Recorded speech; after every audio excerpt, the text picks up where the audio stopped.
Sa dugang pang balita lokal, nagpahanumdum ang isa ka medical practitioner sa importansya sa National Breastfeeding Awareness Month agon matagan sa ibalo ang mga iloy sa benepisyo sa breast milk. Sa Universo Radyo kay Dr. Edrea Velda Yosang, Tapas District Hospital, igin payag nga importante ang eksklusibo nga pagpasuso sa unang anong kabulan sa kabuhi sang lapsag bangod nagahatag ni sang kompletong nutrisyon kag antibodies nga nagabulig sa pagproteher batok sa nagkalinain nga mga balatian.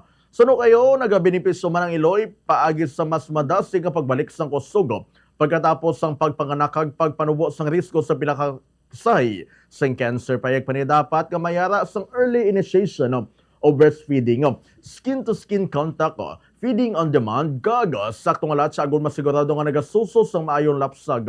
Nagpanawagan mga tungdan sa pamilya, komunidad, health workers, kag mga employer nga padayon nga suportahan ang mga iloy nga nagapasuso agod mas madamo nga mga lapsag ang makabenepisyo sa gatas sang iloy nga mayara sang colostrum. Yari pamati ang payag nag Dr. Edrea Veldayos sang Tapas District Hospital. Sa sini nga National Breastfeeding Awareness Month, gina-encourage ang mga nanay nga magpa-breastfeed, magpasuso, kay ang breast milk amo gini siya ang pinaka-safe, pinaka-practical nga pinaka-nutritious nga pwede mo mahatag sa imo lapsag.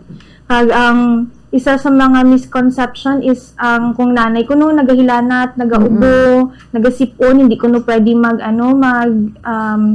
magpasuso, pero pwede na siya ya.